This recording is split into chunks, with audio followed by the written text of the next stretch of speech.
سوال ہے کہ جب بندہ فوت ہو جائے تو لوگوں میں ایک رواج بنا ہوا کہ فوت ہونے کے بعد اس کے ساتھ جو ہے وہ گندم دی جاتی ہے، یا تو غسل دینے والے کو دے دیتے ہیں یا پھر قبرستان اس کو ساتھ لے کر جایا جاتا ہے کہ وہاں کسی مزاور کو جو ہے وہ دی جاتی ہے۔ تو کیا یہ درست ہے یا غلط ہے؟ اس کے بارے میں جو ہے آپ ہماری اصلاح فرمائیں۔ السلام علیکم۔ وعلیکم السلام ورحمۃ اللہ وبرکاتہ۔ محترم، آپ نے سوال کیا کہ ہم نے دیکھا ہے کہ جب کوئی بندہ مرتا ہے تو اس کی میت کے نیچے یا میت کے پاس گندم رکھی جاتی ہے، پھر اس گندم کو غسل دینے والے کو دی جاتی ہے یا پھر وہ قبرستان میں لے جا کر مجاور کو دے دیتے ہیں۔ کیا ایسا شریعت میں کہیں لکھا ہے؟ جی، ایسا تو شریعت میں کہیں نہیں لکھا۔ ہمارے ہاں یہ رواج ہے، آدمی فوت ہو جائے تو ایک برتن بھر کے گندم کا اس کے چارپائی کے نیچے رکھ دیتے ہیں۔ وہ اتنی دیر تک پڑی رہتی ہے جتنی دیر تک اسے غسل نہیں دیا جاتا۔ غسل دینے کے بعد اس گندم کو ہٹا دیا جاتا ہے، پھر وہ جو ہے وہ کسی غریب کو غسل دینے والے کو، جس طرح آپ فرما رہے ہیں، یا قبرستان میں لے جا کر قبر کی کھدائی کرنے والے کو، یا قبرستان میں بیٹھے ہوئے جو ملنگ لوگ ہیں ان کو دی جاتی ہے۔ دیکھیں، اس میں نے پہلے عرض کیا کہ شریعت میں اس کی کوئی قید نہیں ہے۔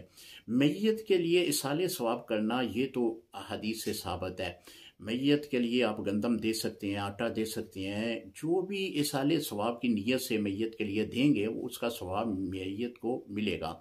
لیکن اس طرح طریقے سے کہ میں نے ایک جگہ پہ گیا تو میں نے دیکھا تو انہوں نے بھی گندم رکھی ہوئی تھی۔ میں نے کہا یہ گندم کیوں رکھی ہے؟ انہوں نے کہا کہ یہ آج کے دن کا اس کا رزق ہے، جو اس نے آج کھانا تھا لیکن یہ اللہ کو پیارا ہو گیا۔ میں نے کہا کہ یہ اس نے کیسے کھانا تھا جب یہ اللہ کو ہی پیارا ہو گیا؟ اس نے جو لقمہ کھانا تھا وہ تو ختم ہو گیا، وہ تو اس کا جو ہے اختتام ہو گیا۔ اب تو یہ گندم اس کے حصے میں نہیں تھی جو آپ اس کے حصے میں ڈال رہے ہیں۔ ہاں، اصالِ ثواب کی نیت کر لیں تو وہ ٹھیک ہے۔ حضور علیہ الصلوۃ کی ایک روایت ہے، آپ نے فرمایا کہ جب آدمی فوت ہوتا ہے تو اس کے پاس فرشتے مختلف آتے ہیں۔ رزق والا آ کر کہتا ہے کہ اے بندہ خدا، میں نے دیکھا پورے ارض کے اوپر کہ تیرا رزق جو ہے اب ختم ہو چکا ہے۔